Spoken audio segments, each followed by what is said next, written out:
Alors la semaine dernière, je suis tombé 2 fois par hasard, entre guillemets, sur des émissions qui étaient consacrées aux croisières, sur 2 chaînes différentes.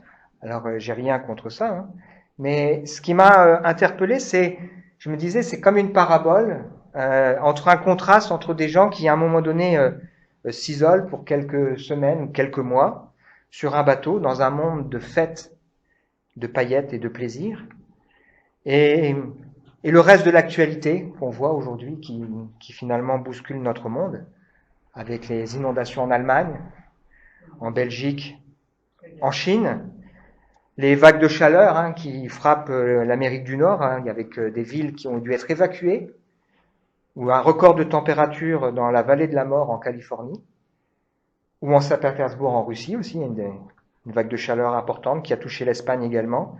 La grêle dans les Vosges il y a 15 jours, on a eu énormément de grêle, c'est incroyable. Et il y a les records de chaleur et les records de froid aussi dans le sud. Et moi, je trouve qu'on y voit comme une image d'un monde qui essaye de s'étourdir de manière éphémère, de s'isoler, pour ne pas voir, ne pas penser, ne pas réfléchir à tout ce qui se passe autour d'eux. Mais un jour, il faut bien ouvrir les yeux. Alors, ça ne veut pas dire qu'on n'a pas le droit de profiter, de s'amuser. La parole de Dieu nous invite à nous amuser. Elle nous dit qu'au jour du bonheur, on doit être heureux. Parfois, il y a des gens qui ne savent pas être heureux. Mais elle nous dit aussi qu'il faut, au jour du malheur, réfléchir, ou si on est jeune, profiter de sa jeunesse, mais ne pas oublier qu'on a un Créateur, qui a Dieu, qui est là aussi pour nous. Alors, le message d'aujourd'hui, c'est dans la continuité de tout ce qu'on a partagé depuis le début du culte, et puis de ce qu'on partage ensemble ici à l'Église depuis un moment. Et c'est un message qui s'adresse à tous ceux qui sont déçus, j'aurais pu dire aussi découragés ou inquiets. Donc ça va dans la continuité de ce qu'on a vu la semaine dernière, où la semaine dernière en particulier, on s'est penché sur le contraste qui existe entre ce que la Bible nous dit de l'Évangile, ce que je crois, nous vivons, pour la plupart d'entre nous, de ce qu'est l'Évangile, et le ressenti que beaucoup de gens autour de nous peuvent avoir. Et si on devait faire un sondage, et on pose la question aux gens, tiens, l'Évangile, pour toi c'est quoi? J'imagine que beaucoup de gens diraient, l'Évangile, je connais ce mot, mais beaucoup de gens seraient secs pour expliquer finalement ce que ça veut réellement dire. Et c'est vrai que si on a ce raisonnement, ça veut dire que l'évangile sert à rien. Sans doute que d'autres diraient, mais l'évangile, ça c'est la religion. Et c'est vrai que présenté comme ça donne pas forcément envie. D'autres diraient, l'évangile, c'est la morale, les lois, les règles, donc des contraintes. Mais c'est pas ce que l'évangile est. Certains diraient peut-être, l'évangile c'est le Nouveau Testament, c'est l'histoire de Jésus, quelque part quelque chose de plutôt culturel. Peut-être derrière, certains diraient, c'est une bonne nouvelle, Dieu qui nous aime, qui s'intéresse à nous, qui veut nous aider dans nos difficultés, etc., etc. Mais il y a des gens aussi qui vont dire, mais moi j'ai pas de problème, pourquoi j'aurais besoin de l'évangile? Et on voit ce contraste avec ce que la Bible nous dit de l'évangile, puissance de Dieu, pour le salut de celui qui croit, promesse d'une réconciliation et d'une espérance, promesse d'une vie qui a du sens, de quelque chose de durable. Et la semaine dernière, donc, on s'est penché sur ce qu'on découvre quand on lit le récit biblique, où souvent, quand Jésus rencontre des gens, il les invite en leur disant « Toi, suis-moi ».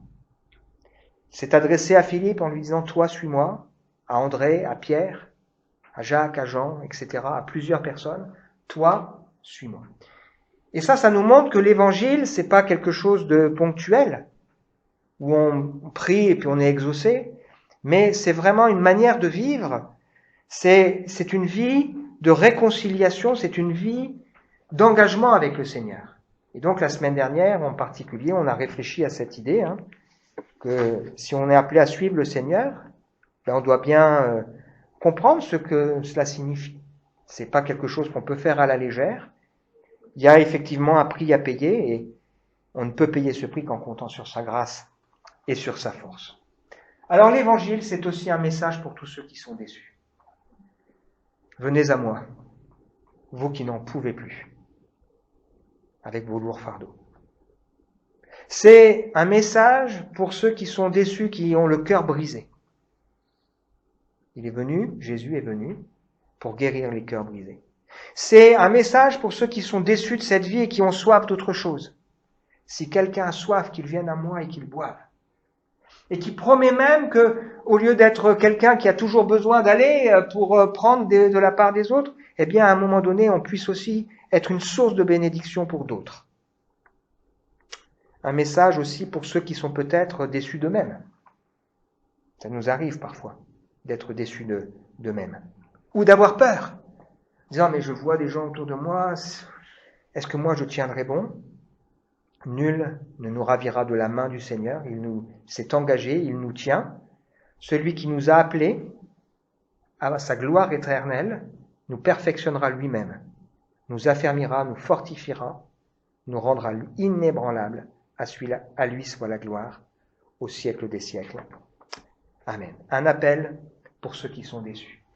C.S. Lewis, un auteur chrétien, a dit ceci: si je trouve en moi-même un désir qu'aucune expérience de ce monde ne peut satisfaire, l'explication la plus probable, c'est que j'ai été fait pour un autre monde. Et c'est vrai, on a au fond de nous des soifs, des aspirations, et on est souvent déçus, on est souvent inquiets, nos projets sont souvent remis en question, mais avec Dieu, les choses sont différentes. Alors, je vous propose aujourd'hui de considérer ensemble 2 textes dans cette pensée, de regarder à Jésus, de ne pas regarder à nous-mêmes, et de découvrir ensemble ce que le Seigneur veut faire pour nous. Alors, à chaque fois, les 2 textes, il y a un contexte, et puis il y a un texte en particulier qui va nous intéresser.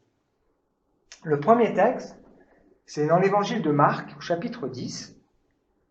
En fait, j'aurais pu également le prendre dans l'évangile de Matthieu ou de Luc, parce que c'est une histoire qui est racontée 3 fois. Le Seigneur Jésus vient de dire à ses disciples qu'il faut laisser venir à lui les petits-enfants, et que le royaume de Dieu est pour ceux qui leur ressemblent. Et donc, il y a là un homme qui va venir, on lit le texte, comme Jésus se mettait en route, un homme vint en courant, se jeta à genoux devant lui et lui demanda: « Bon maître, que dois-je faire pour obtenir la vie éternelle ?» Jésus lui dit: « Pourquoi m'appelles-tu bon? Personne n'est bon à part Dieu seul. Tu connais les commandements: ne commets pas de meurtre, ne commets pas d'adultère, ne vole pas, ne prononce pas de faux témoignages contre quelqu'un, ne prends rien aux autres par tromperie, respecte ton père et ta mère. » L'homme lui répondit: « Maître, j'ai obéi à tous ces commandements depuis ma jeunesse. » Jésus regarda avec amour et lui dit: « Il te manque une chose. Va vendre tout ce que tu as, donne l'argent aux pauvres, tu auras alors des richesses dans le ciel, puis viens et suis-moi. » Quand l'homme entendit cela, il prit un air sombre et il s'en alla tout triste parce qu'il avait de grands biens. Jésus regarda ses disciples qui l'entouraient et leur dit qu'il est difficile aux riches d'entrer dans le royaume de Dieu. Les disciples furent troublés par ces paroles. Mais Jésus leur dit encore: « Mes enfants, qu'il est difficile d'entrer dans le royaume de Dieu. Il est difficile à un chameau de passer par le trou d'une aiguille, mais il est encore plus difficile à un riche d'entrer dans le royaume de Dieu. » Alors ça, c'est le contexte dans lequel se trouve le texte que nous allons regarder ensemble maintenant. On a une personne, on allait dire un brave monsieur, qui vient se jeter aux pieds du Seigneur. Donc, devant tout le monde, il montre qu'il a envie de plus. Un homme qui est sincère, qui est responsable. La Bible nous dit dans un autre texte que c'était un chef.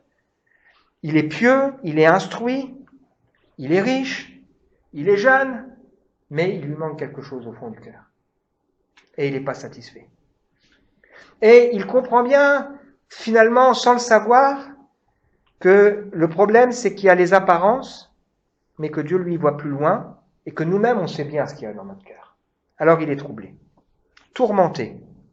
Et il exprime auprès du Seigneur Jésus sa détresse et son respect en lui disant: « Bon maître, dis-moi ce qu'il faut faire. » Et on découvre dans ce texte la tendresse du Seigneur Jésus, qui l'aime, la Bible nous précise qu'il l'aime, et qui va adroitement à travers la parole de Dieu, lui révéler l'état de son cœur.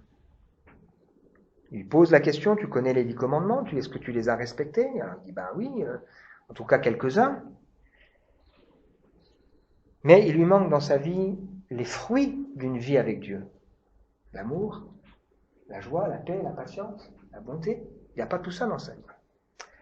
Et quand le Seigneur lui demande de quitter ce qui finalement est le trésor de son cœur, ben cet homme n'est pas prêt à le faire. Quelque part, c'est quelqu'un qui sait des choses sur Dieu, mais qui ne connaît pas Dieu, qui ne connaît pas réellement sa situation vis-à-vis de Dieu. C'est pas ça qui compte aux yeux du Seigneur. Il ne sait pas non plus ce qu'est le péché. Parce que le péché, c'est quelque part le refus d'accepter l'autorité de Dieu dans sa vie. C'est le refus d'accepter que Dieu soit le chef et le maître de notre vie. C'est le fait d'exalter l'homme au lieu de glorifier Dieu. Et on peut le faire en étant religieux, en faisant des tas de choses parce que on est différent. Il y a les pécheurs en col blanc et il y a les pécheurs notoires. Et le Seigneur va se servir de ça pour l'inviter à réfléchir et inviter aussi ses disciples à montrer quelque chose de plus important, de grandes vérités. Il est impossible aux hommes d'être sauvés. C'est impossible. Donc il faut arrêter de chercher par nous-mêmes, puisque ça n'est pas possible. Mais la deuxième vérité, c'est que tout est possible à Dieu. Les disciples sont donc étonnés. Ils se demandent les uns aux autres, mais alors donc, qui peut être sauvé? Jésus les regarda et leur dit, c'est impossible aux hommes, mais non à Dieu, car tout est possible à Dieu. Le salut, c'est un miracle. C'est une grâce. C'est un privilège. Et ce qui m'intéresse ici, ce qui nous intéresse pour nous ce matin, c'est ce qui se passe dans le cœur des disciples. Les disciples, ils sont troublés. On le serait peut-être nous aussi. Pierre lui dit, écoute, nous on a tout quitté pour te suivre. Dans sa tête, il se dit, mais est-ce qu'on en a fait assez? Et est-ce que ça va suffire? Jésus lui répondit, je vous le déclare, c'est la vérité. Si quelqu'un quitte pour moi et pour la bonne nouvelle sa maison, ses frères, ses sœurs, sa mère, son père, ses enfants, ses champs, il recevra 100 fois plus dans le temps où nous vivons maintenant, des maisons, des frères, des sœurs, des mères, des enfants et des champs, avec des persécutions aussi, et dans le monde futur, il recevra la vie éternelle. Mais beaucoup qui sont maintenant les premiers seront les derniers, et ceux qui sont maintenant les premiers seront. Et ceux qui sont maintenant les derniers seront les premiers. On comprend l'attitude des disciples qui peuvent être troublés par cette situation. Eux, ils devaient se dire, sans doute en voyant ce jeune homme, mais nous, on n'a pas autant de choses que lui. Et quelque part, les disciples sont aussi parfois inquiets pour leur situation. Ils se disent, mais nous, on a pris cette décision un jour. On a dit, nous, on veut suivre Jésus. On a compris qu'il y a un prix à payer, qu'il y a des choses à lâcher. Mais est-ce que vraiment on va tenir bon? Et est-ce que ça suffira? Et on a besoin de se rappeler que si nous sommes debout, c'est par la grâce du Seigneur. Celui qui a commencé en nous cette œuvre l'achèvera. Jamais le Seigneur ne sera redevable envers nous. Jamais. Il nous a pris et il ne nous lâchera pas. Il nous a aimés avant qu'on le connaisse. Il a payé pour nous, et la Bible va jusqu'à dire Jésus a payé pour le monde entier. C'est pour nous dire à quel point son sacrifice est suffisant. À combien plus forte raison nous tiendra-t-il pour la suite? Au renouvellement de toutes choses, ajoute l'évangile de Matthieu, vous régnerez et vous jugerez les tribus d'Israël. Et donc ce matin, le message qu'on partage, c'est une parole pour ceux qui sont déçus, mais aussi pour ceux qui sont inquiets, de nous rappeler que si nous avons décidé de suivre le Seigneur nous tient. Et il sait. Et il ne nous lâchera pas. Ce qui est impossible aux hommes est possible à Dieu. Et aujourd'hui, si nous marchons en comptant sur sa fidélité, même si parfois je tombe. Alors Pierre, il va devoir cheminer. Ça va nous amener au deuxième texte qu'on va partager. Pierre, il se dit, voilà, j'ai donné, j'ai suivi le Seigneur. Et à un moment donné, le Seigneur Jésus, lorsqu'il partage avec ses disciples le dernier repas, va dire à ses disciples qu'il va mourir et que tous vont l'abandonner. Et ça, Pierre, il n'est pas d'accord. Et on découvre, si on compare les trois évangiles, que Pierre, 3 fois, il va avoir cet échange avec le Seigneur pour dire, moi, je suis pas d'accord avec toi, Seigneur. À un moment donné, le Seigneur, Jésus dit qu'il va partir. Alors Pierre pose cette question, Seigneur, où vas-tu? Jésus lui dit, tu ne peux pas me suivre où je vais. Tu me suivras plus tard. Seigneur, pourquoi est-ce que je ne peux pas te suivre maintenant? Je donnerai ma vie pour toi. Tu donneras ta vie pour moi. En vérité, je te le dis, le coq ne chantera pas que tu m'aies renié 3 fois.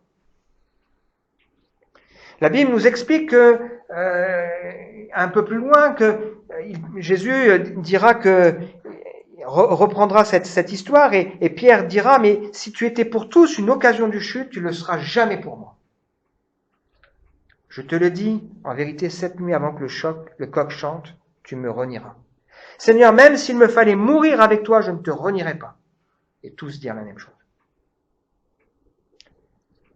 Il continue dans l'évangile de Matthieu, à la fin du repas, Jésus dit, je serai pour tous une occasion de chute, je frapperai le berger, les brebis seront dispersées, mais après que je serai ressuscité, je vous précéderai en Galilée.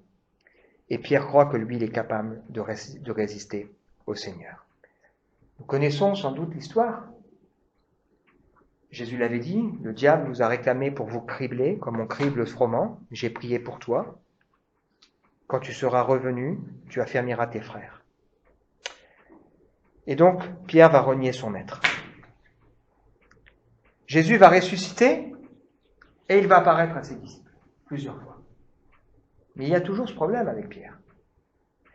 Pierre, c'est quelqu'un qui a répondu à l'appel de suivre le Seigneur, qui a tout lâché pour le Seigneur, qui se rend bien compte par moments, il dit, mais est-ce que ça suffit?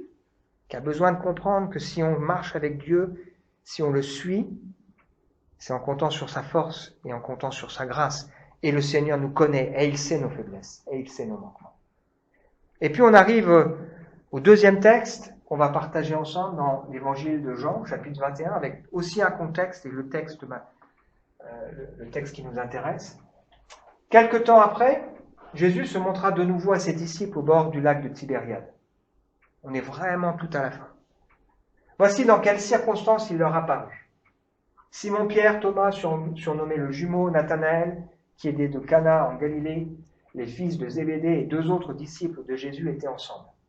Simon-Pierre leur dit, je vais à la pêche. Ils lui dirent, allez, nous aussi, on va avec toi. Ils partirent donc et montèrent dans la barque. Mais ils ne prirent rien cette nuit-là. Quand il commença à faire jour, Jésus se tenait là au bord de l'eau. Les disciples ne savaient pas que c'était lui.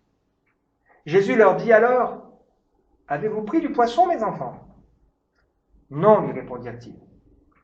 Il leur dit, jetez le filet du côté droit de la barque, et vous en trouverez. Ils jetèrent donc le filet, et ils n'arrivaient plus à le retirer de l'eau tant qu'il était plein de poissons. Le disciple que Jésus aimait dit à Pierre, c'est le Seigneur. Quand Simon entendit ces mots, c'est le Seigneur, il remit son vêtement de dessus, car il l'avait enlevé pour pêcher, et il se jeta à l'eau. Les autres disciples revinrent en barque en tirant le filet plein de poissons. Ils n'étaient pas loin du bord, à 100 mètres environ. Lorsqu'ils furent descendus à terre, ils virent là un feu avec du poisson posé dessus et du pain. Jésus leur dit, apportez quelques-uns des poissons que vous venez de prendre. Simon-Pierre monta dans la barque, il tira le filet plein de gros poissons, 153 en tout. Et bien qu'il y en ait tant, le filet ne se déchira pas. Jésus leur dit, venez, mangez. Aucun des disciples n'osait lui demander, qui es-tu? Il savait que c'était le Seigneur. Jésus s'approcha, prit le pain et leur partagea, il leur donna aussi du poisson. C'est la 3e fois que Jésus se montrait à ses disciples depuis qu'il était revenu d'entre les morts. Ça, c'est le contexte du texte que l'on va lire après. C'est vraiment un texte qui est important. L'évangile de Jean aurait pu se terminer juste avant. Ces choses ont été écrites afin que vous croyiez que Jésus est le Christ, le Fils de Dieu, et qu'en croyant vous ayez la vie en son nom.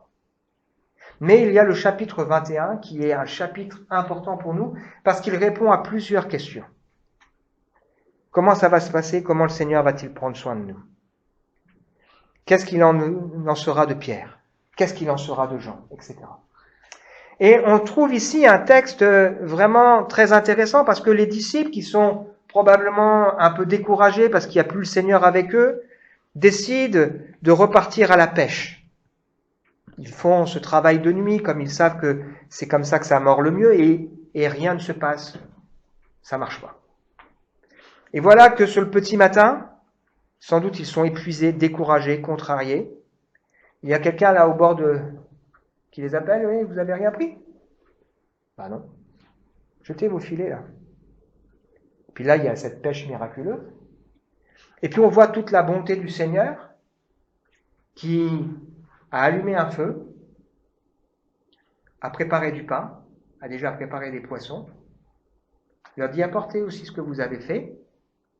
Et quand ils amènent tout ça, la Bible nous dit que le Seigneur va leur donner à manger. C'est lui-même qui va les servir, Théophile. C'est lui-même qui va les servir, qui va leur donner à manger, pour montrer à quel point il est capable de prendre soin d'eux. Le repas se termine, on a des détails qui montrent que c'est vraiment une scène elle est palpable. Pierre qui remet son vêtement, on compte les nombres de poissons pour se dire mais waouh, quel miracle, le filet qui se déchire pas, etc., etc. Il y a le repas qui se termine et sans doute que Jésus s'éloigne un peu avec Pierre et il a avec lui cette conversation majeure dans l'Écriture. Après le repas, Jésus demanda à Simon-Pierre, Simon, fils de Jean, m'aimes-tu plus que ceci? Oui, Seigneur, répondit-il. Tu sais que je t'aime. Jésus lui dit, prends soin de mes agneaux. Puis il lui demanda une deuxième fois, Simon, fils de Jean, m'aimes-tu? Oui, Seigneur, répondit-il. Tu sais que je t'aime. Jésus lui dit, prends soin de mes brebis. Puis il lui demanda une troisième fois, Simon, fils de Jean, m'aimes-tu? Pierre fut attristé de ce que Jésus lui avait dit pour la troisième fois, m'aimes-tu? Il lui répondit, Seigneur, tu sais tout. Tu sais que je t'aime. Jésus lui dit, prends soin de mes brebis. Oui, je te le déclare, c'est la vérité, quand tu étais jeune, tu attachais toi-même ta ceinture et tu allais où tu voulais, mais quand tu seras vieux, tu étendras les bras, un autre attachera ta ceinture et te mènera où tu ne voudras pas aller. Par ces mots, Jésus indiquait de quelle façon Pierre allait mourir et servir ainsi la gloire de Dieu. Puis Jésus lui dit, suis-moi. Pierre se retourna, il vit derrière eux le disciple que Jésus aimait, celui qui s'était penché vers Jésus pendant le repas, et lui avait demandé, Seigneur, qui est celui qui va te trahir? Pierre le vit donc et dit à Jésus, et lui, qu'est-ce qui va lui arriver? Jésus lui répondit, si je désire qu'il vive jusqu'à ce que je revienne, que t'importe? Toi, suis-moi. Que t'importe? Toi, suis-moi. Parfois dans nos vies, on vit les réunions, on vit des choses, mais on traîne à avoir ce moment en tête à tête avec le Seigneur. Pierre a déjà vu plusieurs fois le Seigneur Jésus ressuscité. 2 fois, il était avec ses disciples, et la Bible nous dit qu'il est aussi apparu à Pierre, en particulier. Mais il n'a pas eu encore avec lui cette question importante, où Jésus n'est pas venu pour le condamner, mais pour l'inviter à réfléchir. Franchement, si on devait être à la place du Seigneur, et qu'on avait même projeté l'idée de dire, non, Pierre, on ne veut pas le rejeter, on veut l'utiliser, est-ce qu'on s'y serait pris comme le Seigneur? Peut-être on se serait dit, bon, allez, Pierre, tu te souviens ce que tu as fait, ce que tu as dit? Tu es conscient que, allez, maintenant tu t'engages, vas-y. C'est ça peut-être qu'on aurait fait. Peut-être qu'on lui aurait dit, bon, il faut que je lui dise carrément. Bon, je sais, tu sais, voilà. C'est pas du tout comme ça que le Seigneur fait. Et Pierre comprend, et ceux qui sont là autour avaient sans doute besoin aussi de voir que le Seigneur restaure Pierre. Il l'invite à réfléchir sur la question la plus importante. M'aimes-tu? Et il va lui poser cette question-là 3 fois. Donc il y a sans doute des similitudes. Il y a une similitude avec son appel. Il y a 2 fois la pêche miraculeuse. Il y a une similitude ici sans doute avec son reniement. Il l'interroge, m'aimes-tu? Et il lui pose la question, m'aimes-tu du plein amour? Et Pierre, il n'ose pas répondre le plein amour. Il dit, j'ai de l'amitié pour toi, j'ai de l'affection.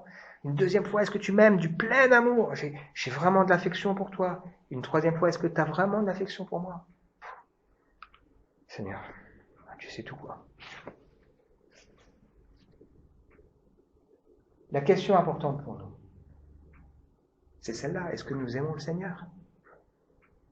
Suivre Jésus, c'est pas suivre simplement une morale, suivre des règles, mais suivre le Seigneur, c'est l'aimer. Et sans doute que si là on est honnête avec nous-mêmes, dans notre cœur, dans notre vie, on dit mais Seigneur, je t'aime, mais je t'aime de manière imparfaite. Je t'aime et j'ai besoin d'apprendre à t'aimer. Comment aimer le Seigneur plus? On l'aime parce qu'il nous a aimés le premier. Aimer le Seigneur, c'est possible quand on réalise tout son amour pour nous. Et Jésus va dire à Pierre, je veux faire quelque chose avec toi. Je veux que tu sois utile pour moi. Et donc le message de ce matin, c'est à tous ceux qui sont déçus, qui sont inquiets, etc., etc. La marche avec Dieu n'est pas possible, le salut n'est pas possible par nos propres forces, la marche avec Dieu n'est pas possible par nos propres forces, mais le Seigneur ne nous lâchera pas. Et si dans nos cœurs on dit Seigneur, je veux vraiment te suivre, je t'aime Seigneur, mais pas encore assez, le Seigneur le sait ça, et il veut nous aider à le découvrir davantage, et à l'aimer plus. Et il nous dit voilà, c'est bon, on y va ensemble. Et Pierre, il est incorrigible. Hein. Et lui alors, qu'est-ce qui va se passer? Mais c'est pas ton problème. Toi, suis-moi. En tant que pasteur, moi je me fais souvent du souci pour les gens. C'est normal.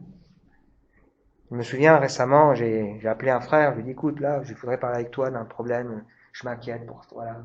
J'ai expliqué avec lui et il me dit Raphaël, prends Romains 14. Si le serviteur est debout ou s'il tombe, cela regarde son maître. Et le Seigneur a le pouvoir de l'affermir. Il me dit, est-ce que tu crois que le Seigneur a le pouvoir de l'affermir? Est-ce que tu le crois? Ben oui. Je le crois, mais en même temps, par moments, on est inquiet. Et donc, c'est le problème du Seigneur.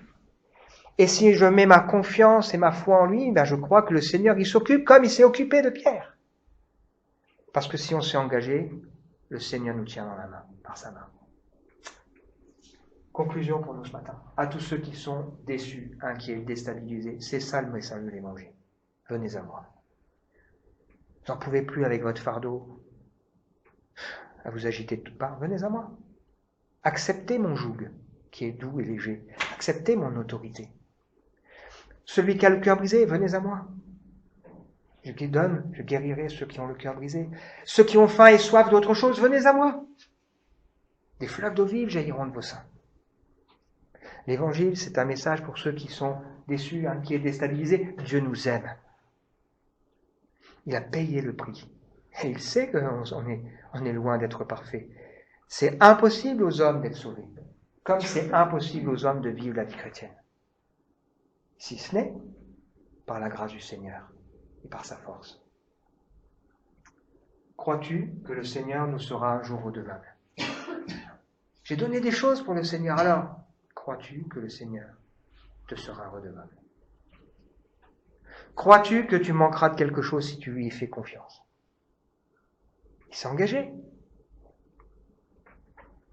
Crois-tu que le Seigneur est surpris de ce qui t'arrive, de ses luttes, de ses combats, de toutes les fois où on est déçu de nous-mêmes, inquiet? Crois-tu que le Seigneur t'aime, malgré tes échecs, malgré tes infidélités? Et toi, l'aimes-tu? Parce que c'est ça la vraie question. L'aimes-tu? Tu sais toutes choses, Seigneur. Tu sais que je t'aime imparfaitement. Apprends-moi, Seigneur. L'amour, c'est un don que Dieu nous donne. L'amour est né de Dieu et celui qui aime est né de Dieu et connaît Dieu. Plus je connaîtrai le Seigneur, plus je pourrai l'aimer. Mais pour ça, il faut que je le suive. C'est-à-dire, il faut que je vive dans l'intimité avec lui. Pas quelque chose que je vais pouvoir fabriquer. Ça va dépendre de mon intimité avec le Seigneur. Et l'Évangile, c'est un message qui nous dit que Dieu veut être réconcilié avec nous et il veut nous donner de vivre des choses avec lui dans l'intimité.